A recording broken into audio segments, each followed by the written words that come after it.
Radio Library. Radio Library with RJ Radish. മരുഭൂമി വരണ്ടുണങ്ങിയ ഒരു പ്രദേശമായിട്ടാണ് നമ്മൾ മരുഭൂമിയെ കാണുന്നത്. എന്നാൽ അവിടെ ഒരുപാട് അത്ഭുതങ്ങൾ കൂടിയുണ്ട്. നമസ്കാരം, Qatar's on radio station radio Malayalam 98.6-ൽ ഇത് റേഡിയോ ലൈബ്രറിയുടെ സമയം. നിങ്ങളുടെ കൂടെ ഞാൻ രതീഷ്. അപ്പൊ ഇന്ന് നമ്മൾ പരിചയപ്പെടാൻ പോകുന്ന പുസ്തകവും മരുഭൂമിയിലെ അത്ഭുതങ്ങൾ തന്നെയാണ്. പരിസ്ഥിതിയെക്കുറിച്ചുള്ള അന്വേഷണങ്ങളും പഠനങ്ങളും ഉള്ള ഒരു പുസ്തകമാണ് ഇന്ന് നമ്മൾ പരിചയപ്പെടാൻ പോകുന്നത്. ഈ പുസ്തകം ഇന്ന് പരിചയപ്പെടുത്താനായിട്ട് നമ്മളുടെ കൂടെ എത്തുന്നത് സാമൂഹിക പ്രവർത്തകനും എഴുത്തുകാരനുമായിട്ടുള്ള MT നിലമ്പൂരാണ്. സ്വാഗതം റേഡിയോ ലൈബ്രറിയിലേക്ക്. സ്വാഗതം രതീഷ്. മരുഭൂമിയിലെ സസ്യങ്ങൾ എന്നാണ് ഇതിന്റെ ടൈറ്റിൽ. ഞാൻ നേരത്തെ പറഞ്ഞ പോലെ തന്നെ വരണ്ടുണങ്ങിയ പ്രദേശമായിട്ടാണ് മരുഭൂമിയെ കാണുന്നത്. എന്നാൽ അവിടെ കുറേയധികം അത്ഭുതങ്ങളുണ്ട്. ഇത് സാധാരണ ഒരു പുസ്തകമല്ല, വളരെ അസാധാരണത്വം അറിയിക്കുന്ന ഒരു പുസ്തകമാണ്. കേവലം നമ്മൾ നോവൽ, കഥകൾ, മറ്റു വിജ്ഞാന ശാഖകൾ അതൊക്കെ സാധാരണ നമുക്ക് പരിചിതമാണ്. പക്ഷേ നമ്മൾ കണ്ടും കേട്ടും പരിചയിച്ച മരുഭൂമി ഇതുപോലെ രതീഷ് പറഞ്ഞ പോലെ അത് വന്ധ്യയും തരിശിടങ്ങളൊക്കെയാണ്. പക്ഷെ അതല്ല എന്ന് തെളിയിക്കുകയാണ് ഈ പുസ്തകത്തിലൂടെ. അതിന് അദ്ദേഹം വിശുദ്ധ ഗ്രന്ഥത്തിലെ കുറെ അധ്യായങ്ങൾ കൂടി നമ്മുടെ മുമ്പിൽ അവതരിപ്പിച്ചുകൊണ്ടാണ് അത് തെളിയിക്കുന്നത്. പലപ്പോഴും പലതും നമുക്ക് പഴങ്ങളും പച്ചക്കറികളും സസ്യങ്ങളും ഒക്കെ പരിചിതമാണെങ്കിൽ തന്നെ അത് മരുഭൂമിയിൽ കൂടി വിളയുന്നു എന്നൊരു സത്യം കൂടിയാണ് നമ്മളെ ഇതിൽ അത്ഭുതപ്പെടുത്തുന്നത്. അപ്പോൾ ഈ പുസ്തകം ഇപ്പോൾ ഖത്തറിൽ തന്നെ ഏകദേശം 4 ലക്ഷത്തോളം മലയാളികളുണ്ട്. പക്ഷേ ഈ 4 ലക്ഷം മലയാളികൾ വസിക്കുന്ന ഈ ഭൂമിയെക്കുറിച്ച് നമുക്ക് എത്ര അറിയാം? നമ്മളൊക്കെ മരുഭൂമിയോട് ചേർന്ന് താമസിക്കുന്നവരാണ്. അപ്പോൾ നമ്മൾ വസിക്കുന്ന ഈ മരുഭൂമിയുടെ അത്ഭുതങ്ങൾ, കാണാ കാഴ്ചകളിലൂടെക്കുള്ള മരുഭൂമി എന്ന കാണാ വനത്തിലേക്കുള്ള സർഗസഞ്ചാരമാണ് ഈ ഗ്രന്ഥം എഴുതിയ യൂസഫ് അൻസാരി എന്ന പണ്ഡിതൻ നടത്തുന്നത്. അതുകൊണ്ട് വളരെ ശ്രദ്ധയോടെ വായനാ സമൂഹം ഏറ്റെടുക്കേണ്ട ഒരു കൃതി കൂടിയാണ് ഇത് എന്ന് തുടക്കത്തിലേ പറയുന്നു. മരുഭൂമിയെപ്പറ്റി നാം കേട്ട് പരിചയിച്ചതൊക്കെ ഇത്തരത്തിലായിരുന്നു. വേസ്റ്റ് ലാൻഡ്, വന്ധ്യഭൂമി, തരിശുഭൂമി, ഇങ്ങനെ ഒട്ടേറെ അധിക്ഷേപങ്ങൾക്കും നിരാകരണങ്ങൾക്കും മൂകസാക്ഷിയായ മരുഭൂമി. ഒരു ശാപമോക്ഷം പോലെ ദശാബ്ദങ്ങളിലൂടെയുണ്ടായ മനുഷ്യപ്രവാഹം, ആരോരും അറിയാതെ മണൽ ഞൊറിവുകളിൽ ഒളിപ്പിച്ചു വെച്ചിരുന്ന ഫലവൃക്ഷങ്ങളുടെ വിത്തുകൾ, ഋതുഭേദ സഞ്ചാരത്തിൽ മണൽ മർമ്മരങ്ങളിലൂടെ പുതിയ മുളയും മുകുളവുമായി അത് നാമ്പെടുത്തു വളരുന്ന വിസ്മയക്കാഴ്ചയാണ് മരുഭൂമിയുടെ വർത്തമാനകാല ചരിത്രം നമ്മോട് പറയുന്നത്. മരുഭൂമിയുടെ രസതന്ത്രം മാറ്റിയെടുത്തതിൽ പ്രധാന പങ്ക് വഹിച്ചത് വൻതോതിലുള്ള ഗൾഫ് കുടിയേറ്റമാണ്.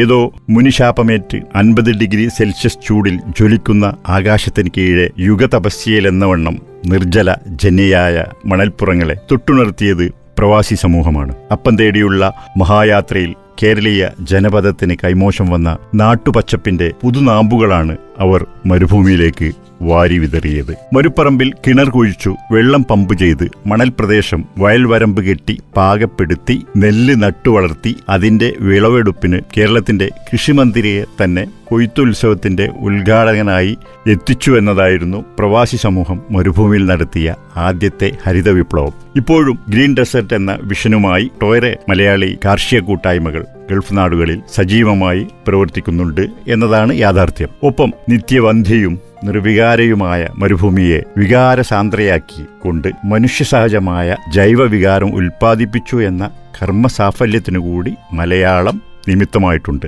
6 പതിറ്റാണ്ടിലധികമായി മരുഭൂമിയുടെ മനസ്സും ഭാഷയുമറിഞ്ഞ മലയാളി മണ്ണിന്റെ പുണ്യം കൂടിയാണിത്. വർഷങ്ങൾ നീണ്ടുപോയ ആദ്യകാല പ്രവാസിയുടെ തീവ്രമായ വിരഹവേദനയാണ് മരുഭൂമിയുടെ മിഴി നനച്ചത്. മരുഭൂമി ഉദാരമായി കനിഞ്ഞു നൽകിയ കാരുണ്യമാണ് പ്രവാസി മലയാളികൾ കേരളത്തിൽ നട്ടുപിടിപ്പിച്ചത്. അതുകൊണ്ട് തന്നെ മരുഭൂമിയെ നാം നമസ്കരിക്കാതിരിക്കുക. ഓരോ ശ്വാസമിടിപ്പിലും മരുഭൂമിയെ നമസ്കരിച്ചുകൊണ്ടേയിരിക്കുക, അഥവാ വാഴ്ത്തിപ്പാടിക്കൊണ്ടേയിരിക്കുക. ഒരുപക്ഷെ ദൈവം പ്രസാദിക്കുന്നത് അപ്പോഴായിരിക്കും. സൃഷ്ടികൾക്ക് ഒരിക്കലും അറിയാൻ കഴിയാത്തതും എന്നാൽ സൃഷ്ടാവിന് മാത്രം അറിയാൻ കഴിയുന്നതുമായ വിജ്ഞാനത്തിന്റെ ഗൂഢമായ അക്ഷയഖനികൾ ഒളിപ്പിച്ചു വെച്ച ഇതിഹാസ മണ്ണ് കൂടിയാണ് മരുഭൂമി. ഇത്രയും ആമുഖമായി പറയാൻ കാരണം മരുഭൂമിയിലെ സസ്യങ്ങൾ എന്ന പഠനഗ്രന്ഥം എഴുതിയ യൂസഫ് അൻസാരി എന്ന അന്വേഷിയെക്കുറിച്ച് ഓർത്തപ്പോഴാണ്. പതിറ്റാണ്ടുകൾ സൗദി അറേബ്യൻ മരുഭൂമിയിലും ഖത്തറിലും എമിറേറ്റ്സിലുമായി ജീവിച്ചിരുന്ന അൻസാരിയുടെ അടങ്ങാത്ത വിജ്ഞാനദാഹമാണ് മരുഭൂമിയിലെ കാണാക്കാടുകൾ തേടിപ്പോകാൻ അദ്ദേഹത്തെ പ്രേരിപ്പിച്ചത്. അറബ് ലോകത്തെ ഉന്നത ശീർഷരായ പ്രതിഭകൾ എഴുതിയ അറബ് സാഹിത്യവും ഗവേഷണ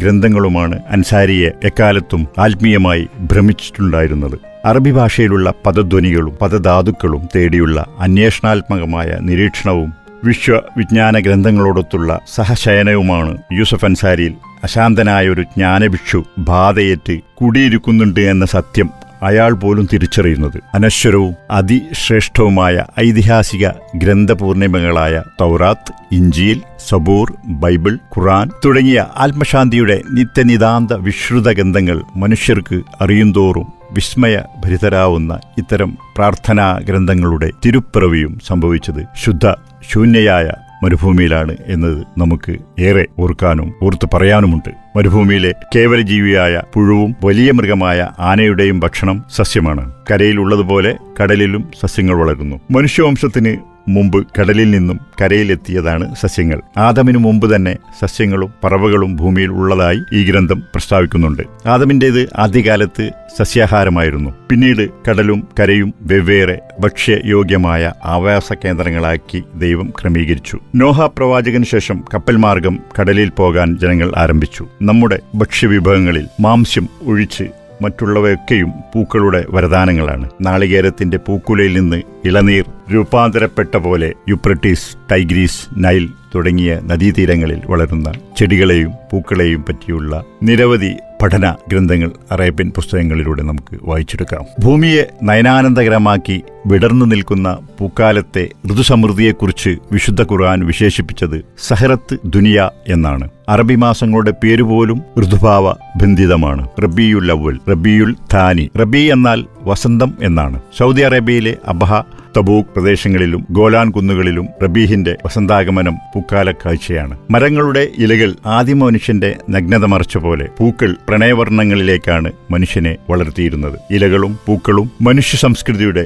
മഹായാത്രയിൽ കേന്ദ്രസ്ഥാനത്ത് ഉണ്ടായിരുന്നു എന്നതാണ് നാം തിരിച്ചറിയേണ്ട മഹാസത്യം. വിശുദ്ധ ഗന്ധം പ്രതിപാദിച്ച അത്തിയും ജെയ്ത്തൂനും പോലുള്ള എത്രയോ മധുരക്കനികളുടെ കൂട്ടത്തിൽ കർപ്പൂരത്തിന്റെ പ്രാധാന്യത്തെക്കുറിച്ച് വൈദ്യലോകം ചേർത്തുവെച്ചതിനെപ്പറ്റി ഒരധ്യായം തുടങ്ങുന്നത് ഇങ്ങനെയാണ്. അനുഗ്രഹത്തിന്റെ ആരാമത്തിലെ പാനപാത്രത്തിൽ വിളമ്പുന്നതാണ് കർപ്പൂരച്ചേരുവയുള്ള പാനീയം. വിശുദ്ധ ഖുർആനിലെ മനുഷ്യൻ എന്ന അധ്യായത്തിലെ 5-ാം സൂക്തത്തിൽ കർപ്പൂരച്ചേരുവയാർന്ന പാനീയത്തെപ്പറ്റി പ്രതിപാദിക്കുന്നുണ്ട്. സ്വർഗവാസികളായ പുണ്യാത്മാക്കൾക്ക് നൽകാൻ അള്ളാഹു സ്വർഗത്തിൽ ഒരുക്കിവെച്ച അരുവിയാണ് കർപ്പൂരം. സച്ചരിതരായ ദൈവദാസന്മാർക്ക് കുടിക്കാൻ സ്വർഗലോകത്ത് ഒരുക്കിവെച്ച വെൽക്കം വാട്ടറാണ് ഇത് എന്നും നമ്മൾ സാധാരണ മനുഷ്യർക്ക് അനുമാനിച്ചു പറയാൻ കഴിയും. വിത്തും കായുമുള്ള സസ്യങ്ങളെക്കുറിച്ച് ഖുർആൻ 36-ാം അധ്യായത്തിൽ 33-ാം വചനം ഇപ്രകാരമാണ്. അവർക്ക്, അതായത് മനുഷ്യർക്ക് ഒരു ദൃഷ്ടാന്തമുണ്ട്. നിർജീവവും നിർജ്ജലജന്യവുമായ ഭൂമിക്ക് നാം ജീവൻ നൽകുകയും അതിൽ നിന്ന് നാം ധാന്യങ്ങൾ ഉൽപ്പാദിപ്പിക്കുകയും ചെയ്യുന്നു. അതിൽ നിന്നാണ് അവർ ഭക്ഷിച്ചുകൊണ്ടിരിക്കുന്നത്.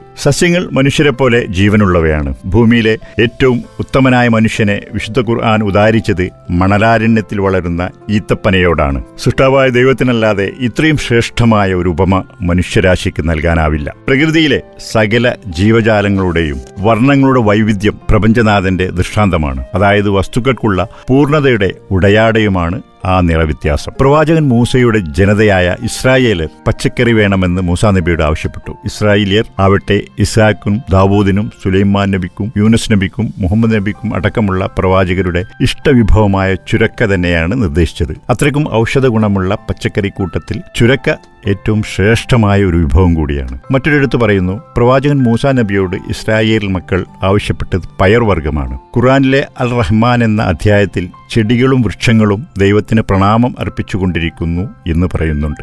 പൗരാണിക കാലം മുതൽ അറേബ്യയിലും ഈജിപ്തിലും വളർന്നിരുന്ന വള്ളിയിൽ കായ്ക്കുന്ന പച്ചക്കറികളാണ് വെള്ളരി, കക്കരി. ഈ പേരുകളിൽ അറിയപ്പെടുന്ന ഖിയാർ വർഗം. തണ്ണിമത്തൻ, അതായത് വാട്ടർമെലൺ, അതിന്റെ ജന്മദേശം മരുഭൂമിയും കടന്ന് ആഫ്രിക്കൻ ഭൂഖണ്ഡമാണ്. വളരെ ഔഷധമൂല്യമുള്ള ഈ വേനൽപ്പഴം പ്രവാചകൻ മുഹമ്മദ് നബിക്ക് ഏറെ പ്രിയങ്കരമായിരുന്നു എന്ന് ഈ ഗ്രന്ഥം നമ്മോട് പറയുന്നു. ഉറുമാൻ പഴം മറ്റൊരധ്യായമായി തുടങ്ങുന്നു. സ്വർഗീയ പഴങ്ങളുടെ കൂട്ടത്തിൽ ഖുർആൻ 3 ഭാഗത്തായി അധ്യായം അൻഹാം, അധ്യായം അർ റഹ്മാൻ എന്നീ അധ്യായങ്ങളിൽ സൂക്തങ്ങളിലൂടെ ഉറുമാൻ പഴത്തെക്കുറിച്ച് പരാമർശിച്ചിട്ടുണ്ട്. ഉറുമാൻ പഴത്തെ 4-ാം ഖലീഫയായ അലി പറയുന്നു, ഉറുമാൻ ഭക്ഷിക്കുക, അത് കൊഴുപ്പിനെ തടയുന്നു, ദഹന പ്രക്രിയ എളുപ്പമാക്കുന്നു, ഷുഗർ രോഗികൾക്ക് ഉത്തമം, ക്യാൻസർ രോഗത്തിന് ഉറുമാൻ പഴച്ചാറ് കുടിക്കുന്നത് ഗുണകരമെന്ന് അമേരിക്കൻ ഹാർവാർഡ് യൂണിവേഴ്സിറ്റിയിലെ പഠന റിപ്പോർട്ടിൽ പറയുന്നു. മുന്തിരിയെക്കുറിച്ച് വിശുദ്ധ ഖുർആൻ ഗുഹാവാസികൾ എന്ന അധ്യായത്തിലും സത്യവിശ്വാസികൾ എന്ന അധ്യായത്തിലും പറയുന്നുണ്ട്. സ്വർഗാരാമത്തിലെ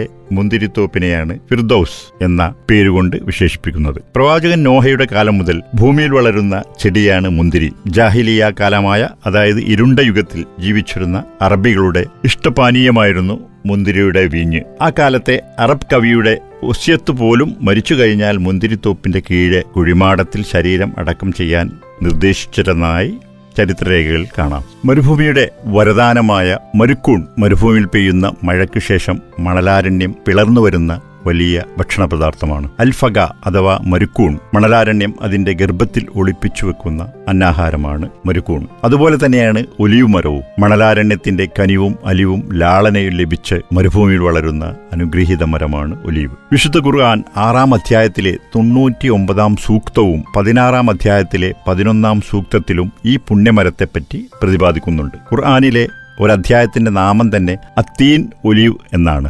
മരുപ്പഴങ്ങളുടെ രാജാവാണ് ഈത്തപ്പഴം. ദൈവത്തിന്റെ ദൂതനായ ജിബ്രീൽ എന്ന മാലാക സ്വർഗത്തിൽ നിന്ന് കൊണ്ടുവന്ന തൈവിത്ത് പ്രവാചകൻ മദീനയിൽ നട്ടുവളർത്തി എന്നതാണ് ഈത്തപ്പനയുടെ പുരാവൃത്തം. വിശുദ്ധ മാതാവ് മറിയമ്മിന് പ്രസവ സമയത്ത് അടുത്തപ്പോൾ കഴിക്കാൻ കൊടുത്തത് റുത്തബ് എന്ന മികച്ച ഇനം ഈത്തപ്പഴമായിരുന്നു. ഇത് മറിയം എന്ന അധ്യായത്തിൽ വിശദമായി പ്രസ്താവിക്കുന്നുമുണ്ട്. സിദ്ര മരത്തെക്കുറിച്ച് മരുഭൂമിയിലെ ഭദ്രവൃക്ഷം എന്നാണ് വിശുദ്ധ ഗ്രന്ഥം വിശേഷിപ്പിക്കുന്നത്. ഇതൊരു സ്വർഗവൃക്ഷമാണ്. ബൈബിളിലും നിരവധി അധ്യായങ്ങളിൽ സിദ്രയെ പരാമർശിച്ചിട്ടുണ്ടായിരുന്നു. കാഴ്ചയ്ക്ക് ശില്പഭംഗിയാർന്ന സിദ്രമരത്തിന്റെ ദൃശ്യഭംഗി തന്നെയാവാം ഖത്തർ ഫൗണ്ടേഷന്റെ എംബ്ലം സിദ്രമരമാണ്. ഇതുപോലെ മണലാഴങ്ങളിൽ പൂണ്ടുപോയ ഒട്ടേറെ വൈജ്ഞാനികതയുടെ മുത്തും പവിഴവും മരുഭൂമിയിലെ സസ്യങ്ങൾ എന്ന ഗ്രന്ഥം നമ്മെ നിരന്തരം ഉണർത്തിക്കൊണ്ടിരിക്കുന്നു.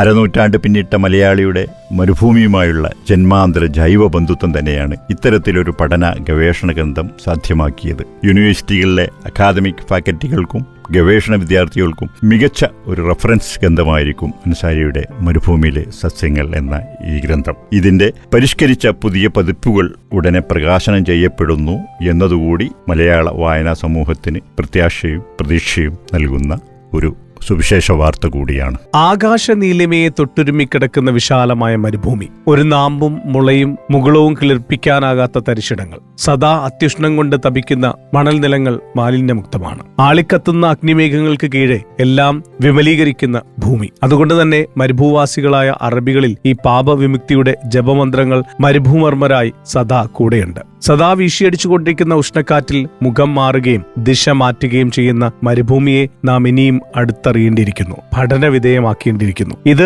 മരുഭൂമിയുടെ സസ്യങ്ങൾ എന്ന പുസ്തകത്തിൽ അവതാരികയായിട്ട് എഴുതിയിരിക്കുന്നത് MT നിലമ്പൂര് തന്നെയാണ്. അപ്പോൾ MTക്ക് തന്നെ അതിനെക്കുറിച്ച് കൂടുതൽ പറയാനായിട്ട് പറ്റും. ഈ പുസ്തകത്തെക്കുറിച്ച് കൃത്യമായിട്ട് പഠിച്ച് മനസ്സിലാക്കിയിട്ടാണ് ഇതിന്റെ അവതാരിക എഴുതിയിട്ടുള്ളത്. നമ്മളിപ്പോൾ നേരത്തെ പറഞ്ഞ പോലെ തന്നെയാണ് മരുഭൂമി നമ്മളെ സംബന്ധിച്ചിടത്തോളം അതൊരു വേസ്റ്റ് ലാൻഡാണ്. സദാ ഉഷ്ണത്തിൽ ജ്വലിച്ച് തണുപ്പിൽ അതിശൈത്യത്തിൽ മരവിക്കുകയും ചെയ്യുന്ന ഒരു വന്ധ്യഭൂമി. ആടുജീവിതം പോലുള്ള സിനിമയും നോവലൊക്കെ വായിച്ചറിയ മരുഭൂമി നമുക്ക് എന്താണ്. അപ്പൊ നാം ഇതുവരെ കണ്ടും കേട്ടതും അറിഞ്ഞതൊന്നുമല്ല അറിവ്. ഇത് മനുഷ്യന്റെ അറിവിന്റെ അനന്തമായ ചക്രവാളം, അറിവിന്റെ ജ്ഞാനത്തിന്റെ ഒരു സമസ്യയുണ്ട്. ഒരിക്കലും പൂർത്തീകരിക്കാനാവാത്താണ് ഈ വിജ്ഞാനത്തിന്റെ സമസ്യാപൂരണം എന്നാണ് ഇതിൽ മനസ്സിലാവുന്നത്. ഇപ്പൊ മരുഭൂമിയിൽ എത്രയോ സസ്യജാലങ്ങളും പഴവർഗ്ഗങ്ങളും ഉണ്ട്. അത് വിശുദ്ധ ഗ്രന്ഥങ്ങളുടെ അടിസ്ഥാനത്തിലാണ്. അദ്ദേഹം വെറും നിഗമനങ്ങളല്ല, സഹസ്രാബ്ദങ്ങൾക്കും നൂറ്റാണ്ടുകൾക്ക് മുമ്പ് രചിക്കപ്പെട്ട ഖുർആൻ, ബൈബിൾ പോലുള്ള ഗ്രന്ഥങ്ങൾ പ്രതിപാദിക്കുന്നു. അത് നമുക്ക് നേരിട്ട് അനുഭവപ്പെടുന്നു. അപ്പൊ ഇതൊക്കെ മനുഷ്യനിലേക്ക് എത്തിക്കുക, അതിന്റെ സന്ദേശവാഹനാവുക എന്ന വലിയൊരു സർഗാത്മകമായ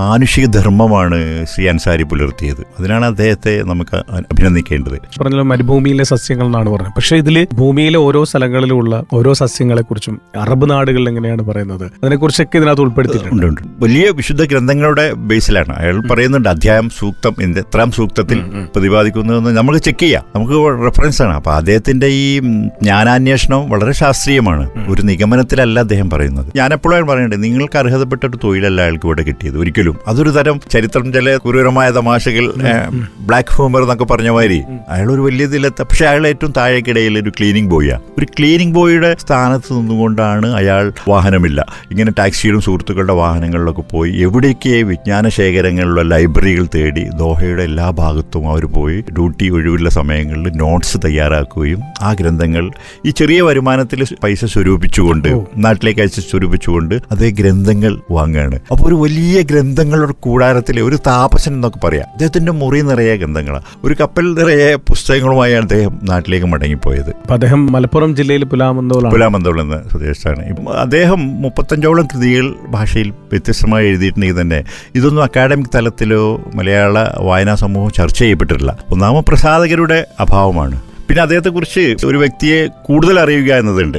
അദ്ദേഹത്തിന്റെ ഈ താഴേക്കിടയിൽ ഞാൻ നേരത്തെ പറഞ്ഞില്ലേ, ചരിത്രം ചില തമാശകൾ ചെയ്യും, അർഹതപ്പെട്ടത് തട്ടുകയും അപ്രതീക്ഷിതമായി ചില സ്ഥാനങ്ങളിലേക്ക് ഉയർത്തുകയും ചെയ്യുന്ന ഒരു വ്യക്തി എന്ന് പറയില്ലേ, അത് നമ്മൾ പഠിക്കേണ്ടതാണ്. അപ്പൊ ഇദ്ദേഹത്തിന് 2-3 അനുഭവങ്ങൾ ഉണ്ടായിരുന്നു ഈ അറബ് ലോകത്ത് അദ്ദേഹം ശ്രദ്ധിക്കപ്പെടേണ്ട ഒരു കാര്യം. ഒന്ന്, നാഷണൽ ഡേ ഡിസംബർ 18 നമ്മളറിയും, എല്ലാവരും ആഘോഷിക്കുന്നതാണ്.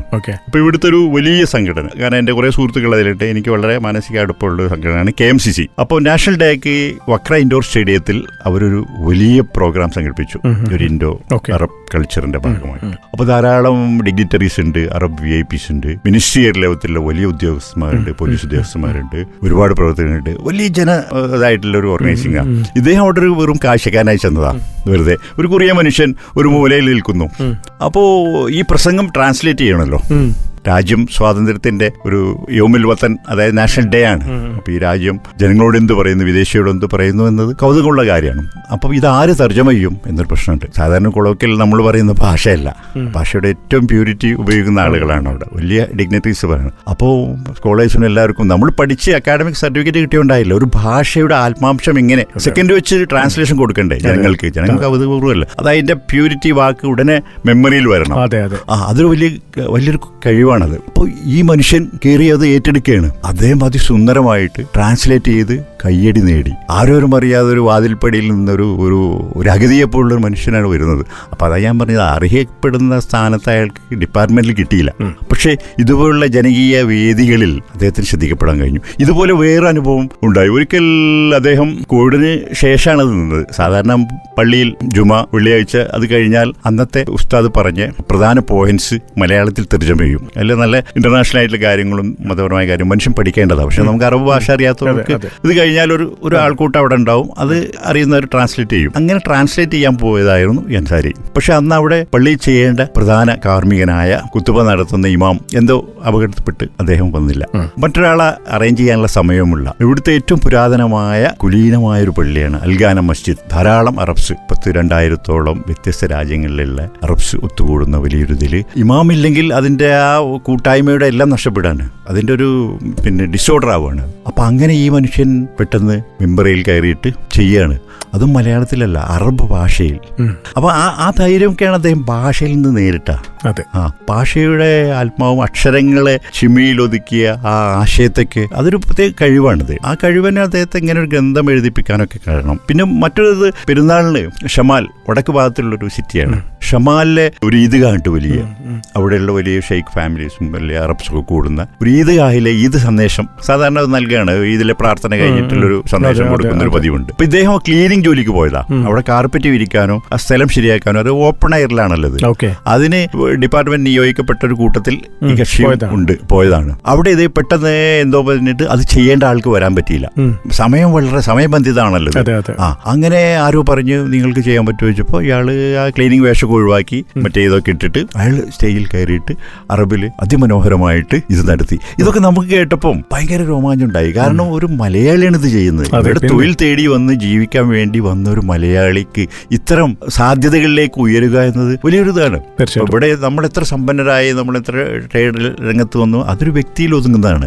പക്ഷേ വ്യക്തി അപ്പുറത്ത് ഭാഷയുമായി ചിറകടിച്ച് ഭാവനാലോകത്ത് പറക്കുക, അത് കുറേ മനുഷ്യർ കാതുകൂർപ്പിച്ച് കയ്യടി നേടുക എന്നൊക്കെ പറഞ്ഞാൽ അത് മലയാളിക്ക് കിട്ടണാകാം. അപ്പം ഗൾഫും മലയാളിയും തമ്മിലുള്ള ഒരു വലിയ സാംസ്കാരിക വിനിമയത്തിൽ നാം കാണാതെ പോകുന്നതാണ് ഈ ഭാഷയുമായിട്ടുള്ള സ്വാധീനവും വിനിമയവും. ഇപ്പോൾ സൗദി അറേബ്യയിൽ ഞാൻ നേരത്തെ പറഞ്ഞ പോലെ അവിടെ പൗരത്വം നേടുകയും ഈ ഭാഷയിൽ പാണ്ഡിത്യത്തിന് പോയി എത്രയോ ആളുകൾ അവിടെ സെറ്റിൽ ചെയ്യുകയൊക്കെ ചെയ്യുന്നുണ്ട്. അപ്പം ഭാഷ വലിയൊരു ശക്തിയാണ്, മനുഷ്യന്റെ എനർജിയാണിത്. എന്തായാലും ഒരുപാട് നന്ദി MT നിലമ്പൂർ, ഇങ്ങനെ ഒരു പുസ്തകം പരിചയപ്പെടുത്തിയതിലും യൂസഫ് അൻസാരി എന്ന ഒരു പുതിയ ഗ്രന്ഥകാരനെ പരിചയപ്പെടുത്തിയതിലും. അപ്പോൾ ഏതായാലും ജീവിതായോധനം തേടി എത്തിയ ഒരുപാട് ലക്ഷക്കണക്കിന് മലയാളികൾ, ഗൾഫ് നാടുകൾ ഈ മരുഭൂമിയെ സ്വന്തം പ്രിയഭൂമിയാക്കി സ്വീകരിച്ച ഒരു മഹാദൗത്യം കൂടിയാണ് കഴിഞ്ഞ 50-60 വർഷമായി കേരളവും ഗൾഫ് നാടുകളും തമ്മിലുള്ളത്. അതിൽ നിന്ന് ഒരു മലയാളി ഇങ്ങനെ വേറിട്ട് നിൽക്കുകയും അറബ് ഭാഷയുടെ സൗന്ദര്യവും ആത്മാംശവും ആശയവും സ്വീകരിച്ചുകൊണ്ട് അദ്ദേഹത്തിൻ്റെ ഒരു സർഗ